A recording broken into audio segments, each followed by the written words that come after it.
Oke teman-teman, kita lanjut ke part 2 ya. Yang part 2 di sini adalah jurnal-jurnal.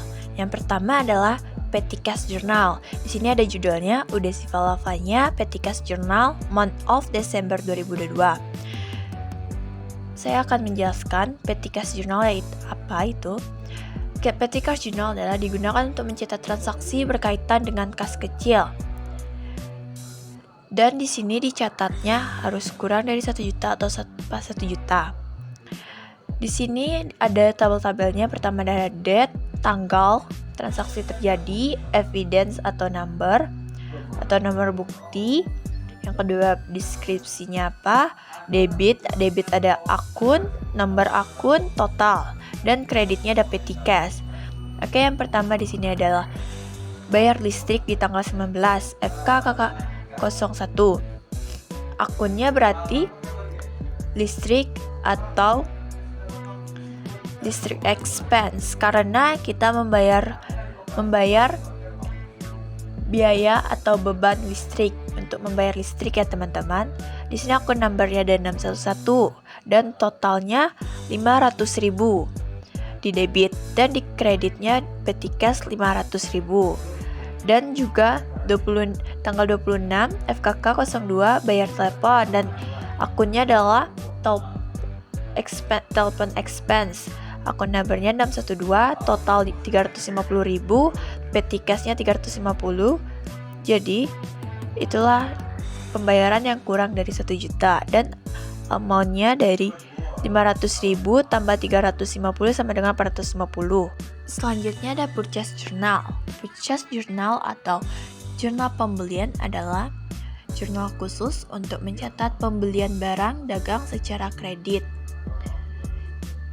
Dan isi-isinya seperti ini: date, nomor bukti, deskripsi, ref, debitnya ada merchandise, fed in, dan kreditnya akun payable. Judulnya sama ya teman-teman, cuma mengganti purchase journal saja. Date-nya, tanggal terjadi, nomor buktinya, deskripsinya, ref-nya adalah kita harus mencentrangnya atau menceklis jika sesudah memposting ke buku besar pembantu piutang atau utang. Saya akan mencontohkannya. 1. Tanggal 2, nomor buktinya FB01, deskripsi PT Anindya, ref-nya sudah di checklist, merchandise-nya 6.040.000, fed in-nya 660.000, akun payable-nya 6.700.000. Harga yang sudah terjadi kayak bridge 60.000 dikali 100 sama dengan 6 juta ditambah dengan beban angkutnya 40.000 jadi 6.040.000 dan fed in-nya dikali 11%.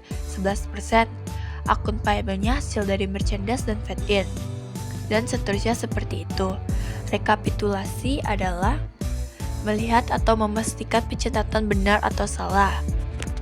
Dan di sini ada debit, akun number, amount, dan kredit pun seperti itu. Akun number di rekapitulasi ini adalah kita sudah memostingkannya di buku besar ya teman-teman. Selanjutnya ada cash payment journal. Cash payment journal adalah jurnal pengeluaran kas atau kita mengeluarkan uang. Terdiri dari pembayaran beban-beban, pembayaran utang, pengambilan uang pribadi, pembayaran sewa, dan pembelian tunai. Di sini ada isinya atau di sini ada tabel-tabelnya. Ada date, nomor bukti, deskripsi, referensi, debitnya ada akun payable, merchandise, fed in, miscellaneous, kreditnya ada cash dan merchandise. Saya akan memberikan satu contoh. Misalnya di tanggal 6, PT Anindya, nomor bukti BKK01. Akun payable-nya 6.700.000, cash-nya 6.566.000, merchandise-nya kredit 134.000. Ini sepertinya untuk membayar utangnya. Berarti utangnya 6.700.000 dan fed in-nya atau merchandise-nya 134.000. Jadi 6.700.000 dikurang 134 hasilnya 6.566.000. Saya akan memberikan contohnya satu lagi seperti tanggal 22 BKK02 nomor bukti Deskripsinya adalah nama tokonya ya teman-teman, atau nama penjual tokonya, nama pembelinya. Di sini ada Tuan Jai. Di miscellaneous ada Perfect Rent, dan referensinya ini kita sudah mempostingnya ke buku besar. Amountnya atau jumlahnya 20 juta, cashnya 20 juta. Ini untuk membayar sewa gedung ya teman-teman. Karena di sini Perfect Rent kita mengeluarkan sejumlah uang yaitu 20 juta untuk membayar gedung, dan uang kita kan berkurang, cash kita berkurang, dan sewa gedung kita bertambah. Jadi Perfect Rent debit 20 juta, kreditnya cash 20 juta. Selanjutnya ada sales journal atau jurnal penjualan. Di sini isinya sama ya teman-teman, cuma di debitnya ada akun receivable, COGS, kreditnya ada sales sama inventory dan fat out. Di sini aku bakal kasih contoh. Tanggal 4, nomor bukti FG001, deskripsinya toko Azura. Referensinya dikasih checklist karena kita sudah memposting ke buku besar pembantu piutang atau utang. Di debitnya ada akun receivable-nya 11.655, COGS-nya 10.500, salnya 10.500, inventory-nya 10.500, dan fat out-nya 1.155.000. Sepertinya ini penjualan kredit. Berarti akun receivable-nya atau piutangnya 11.655. Jadi COGS inventory ini harus sama di jurnal ya teman-teman. Dan di sini ada rekapitulasinya sama seperti tadi. Sales journal ini untuk penjualan secara kredit. Selanjutnya ada cash receipt journal. Cash receipt journal adalah jurnal penerimaan kas. Jurnal penerimaan kas ini terdiri dari penjualan tunai seperti gedung, tanah, kendaraan, peralatan, dan lain-lain. Di sini jurnal penerimaan kas juga bisa untuk membayar pelunasan piutang dan penjualan piutang. Seperti ini ya jurnalnya teman-teman, sama seperti tadi. Selanjutnya ada general journal. General journal adalah jurnal umum untuk pengembalian barang walaupun secara kredit dan tunai. Aku bakal kasih tahu contoh-contohnya kayak seperti tanggal 5. Nomor buktinya NK001, deskripsinya yaitu nama akunnya, sales retur di debit, fat out-nya di debit, akun receivable-nya di kredit, merchandise-nya di debit, COGS-nya di kredit. Referensinya kita sudah mempostingnya ke buku besar. Di sini sales returnya 210.000, fat out-nya 23.100, akun receivable-nya 233.100, merchandise-nya 210.000, COGS-nya 210. Berarti ini pengembalian barang yang sudah dijualnya. Merchandise dan COGS harus sama, dan hasil akhirnya harus sama antara debit dan kredit ya. Sales return ini seperti kita membelinya 70.000 dan kita kembaliinnya 3 barang. Berarti 70.000 kali 3 yaitu 210, dan fat out-nya adalah PPN-nya dikali 11% jadi 23.100. Akun receivable-nya hasil dari sales return dan fat out. Selanjutnya ini adalah akun receivable subsidiary ledger atau buku besar pembantu piutang.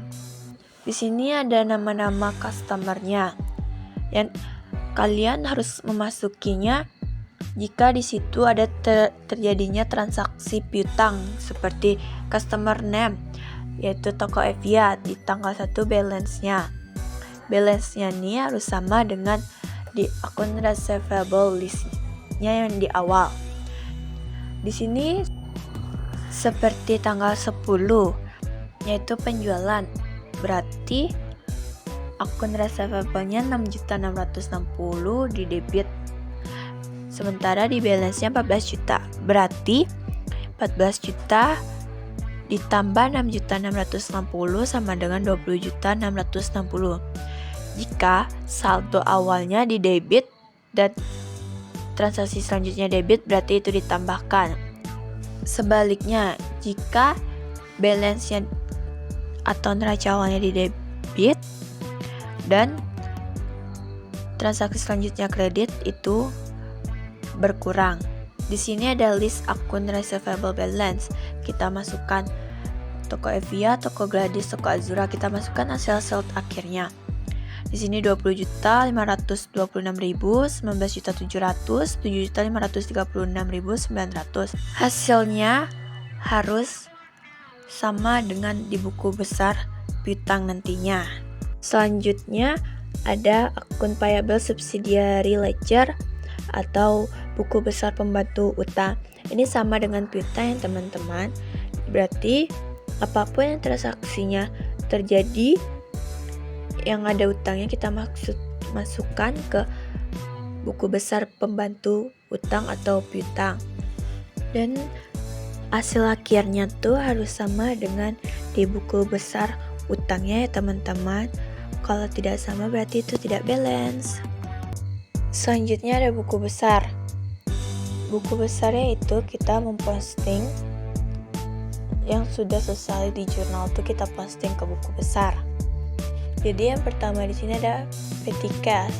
Petty cash nomor akunnya 11. Jika kalian membuat buku besar, buatlah per tanggal. Dan nomor akun harus sama 1 sampai 9 harus sama. Di sini misalnya petty cash. Di sini tabelnya ada tanggal, deskripsi atau keterangan, referensi, debit, kredit, dan di sini ada saldo, debit, dan kredit. Kalian juga bisa memakai debit, kredit, dan saldo. Dan selanjutnya, misalnya di sini tanggal 1 balance. Balance nih di neraca awal kalian masukin ke buku besar. Referensinya kita kasih centang atau checklist. Di sini debitnya petty cash-nya 1 juta.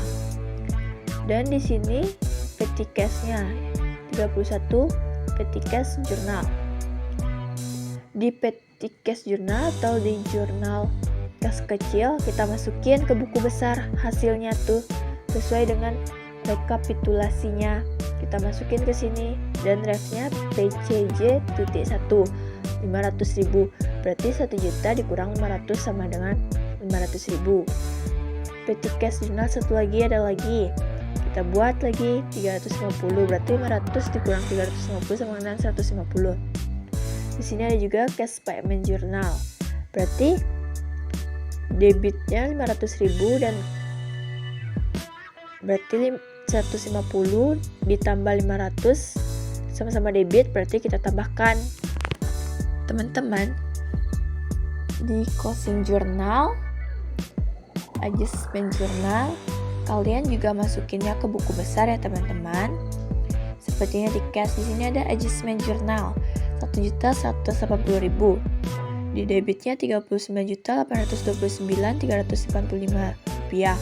Berarti ditambahin 39.829.385 ditambah 1.980, hasilnya 41.809.385 rupiah. Jika ada closing journal, masukkan juga. Contohnya di sini ada telepon expense, nomor akunnya 612. Di sini tanggal 31 petty cash journal. Referensinya CPJ titik 1. Berarti kita masukin 350.000 di debit dan saldonya 350.000 di debit juga. Jika ada closing journal itu wajib kita hapus atau kita tidak adakan. Berarti sini closing journal, berarti CJJ titik 1 350.000 kredit dikurang 350.000 di debit, berarti habis ya, harus ditutup. Karena di closing journal tuh kita harus tutup ya teman-teman. Kalau ada adjustment kita masukkan juga. Jika sudah buku besar tuh kita masuk ke trial balance. Trial balance tuh yang ada di buku besar. yang sudah ada semuanya di cash payment journal, cash receipt, purchase, sales, petty cash, general journal udah masuk ke dalam buku besar. Kita masukkan ke trial balance. Kita tambahkan semuanya di debit, di kredit. Dia harus sama antara debit dan kredit. Jika debit dan kredit tidak sama, berarti kalian salah di dalam buku besar tuh, atau kelupaan untuk mempostingnya. Jadi tolong diperbaiki dengan baik dan teliti ya teman-teman. Selanjutnya kita masuk di jurnal penyesuaian setelah sudah trial balance-nya. Jadi di sini ada penyesuaian. Di sini ada deskripsinya. 1. Perlengkapan yang terpakai sebesar 2 juta. 2. Disusutkan peralatan sebesar 1 juta dari harga perolehan. 3. Di neraca saldo piutang dagang 26 juta, penyisian piutang tertagih sebesar 1 juta, di akhir bulan ditaksir kerugian piutang 6% dari piutang dagang. 4. Beban gaji yang harus dibayar 300.000 akan dibayar di bulan Januari. 5. PPN masukan sebesar Rp4.593.483. PPN keluarnya Rp5.100.700. Yang keenam, bank telah menagih hutang toko Azura 2 juta dan bank membebani biaya penagihan sebesar 20.000. Dan yang terakhir atau yang ketujuh, bank memberi jasa giro sebesar 1 juta dan biaya administrasi sebesar 100.000. Di sini adalah jurnalnya. Di sebelumnya kan soalnya dari perlengkapan yang terpakai sebesar 2 juta. Berarti kita masukinlah ke adjustment-nya, yaitu tanggal 31, deskripsinya surplus expand debit, surplus di kredit. Referensinya ini kita masukin juga atau kita posting ke buku besar lagi ya teman-teman. Terus ini perlengkapan yang terpakai sebesar 2 juta, berarti yang terpakai itu kita masukin di debit 2 juta dan kredit 2 juta. Contoh soal selanjutnya, disusutkan peralatan sebesar 1% dari harga perolehan. Berarti disusutkan peralatan sebesar 1%. Nominalnya tuh kita ambil di trial balance sebesar 12 juta. Berarti 12 juta kali 1% sama dengan 120.000.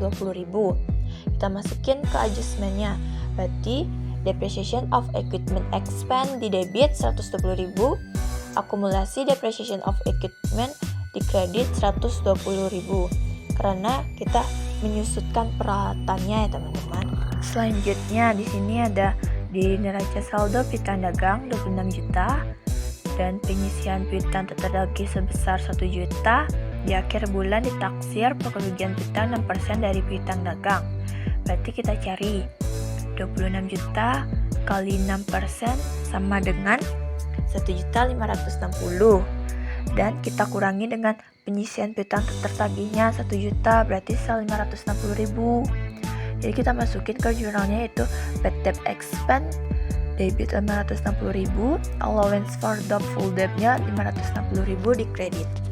Selanjutnya di sini ada beban gaji yang masih harus dibayar sebesar 300.000 akan dibayar di bulan Januari. Berarti itu adalah utang ya teman-teman. Karena seharusnya kita membayar gaji ke karyawan di bulan Desember ini, tapi kita harus bayar lagi di bulan Januarinya. Berarti kita masukinlah namanya salary expense di debit 300.000 dan salary payable di kredit 300.000. Berarti beban gaji kita bertambah, utang gaji kita juga bertambah teman-teman. Oh iya teman-teman, di adjustment journal tuh antara debit dan kreditnya harus balance ya. Selanjutnya di sini ada worksheet atau neraca lajur. Di sini ada akun number. Akun number itu pasti kalian tahu lah, itu nomor akunnya. Akun name itu nama akunnya. Dan di sini ada trial balance. Berarti trial balance yang sudah kita posting itu kita masukin ke neraca lajur nih. Sudah kita masukin, habis itu ke adjustment. Adjustment kita masukin. Jika ada nama akun, lanjutkan di bawahnya, di bawah amount trial balance-nya. Jika ada tetap ada namanya, misalnya di sini cash in bank. Cash in bank dia trial balance kan ada, sedangkan di adjustment juga ada. Kita taruh aja barengan seperti di debit trial balance, dan di adjustmentnya di debit juga ya teman-teman, ngikutin ini di journal adjustment. Aku sekali lagi aku kasih tahu, kalau ada nama akun baru kita taruh di bawahnya, tetapi nominalnya kita tetap taruh di adjustmentnya. Kalau misalnya di adjustment di debit, di neraca lajur di adjustmentnya juga di debit ya teman-teman, dia harus sama amountnya ya. Selanjutnya di sini ada adjusted trial balance.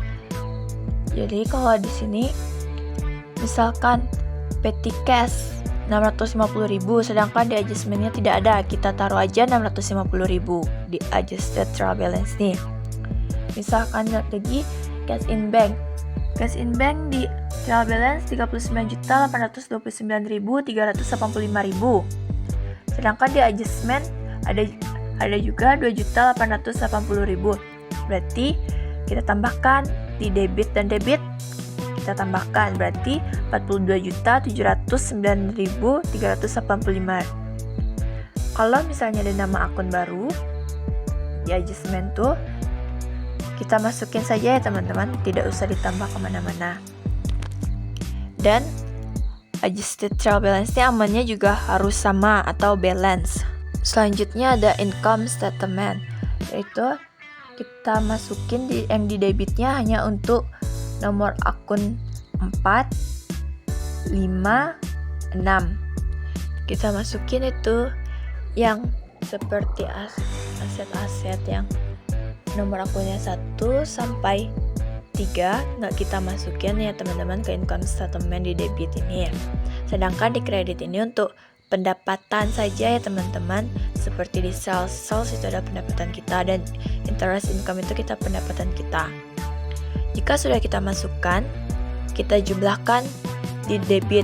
Debit di sini 95.696.400 rupiah. Itu hasilnya di debit. Kalau di kredit 46.800. Kita cari selisihnya. 56.696.400 dikurang 46.800 yaitu 48.496.400 rupiah. Kita taruh di yang paling kecil.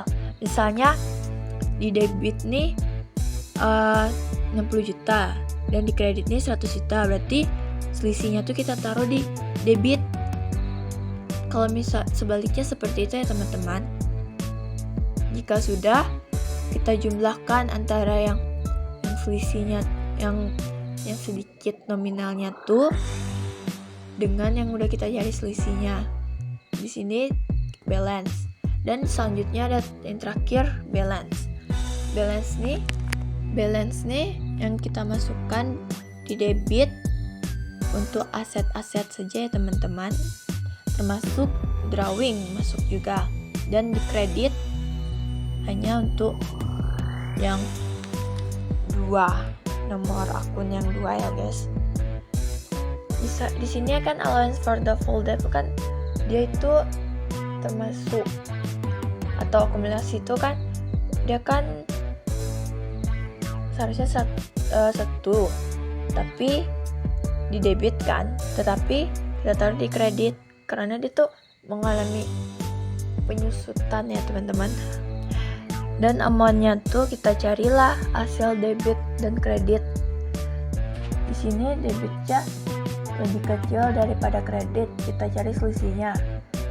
Di sini di debitnya 158.034.817, sedangkan di kreditnya 206.931.217 rupiah.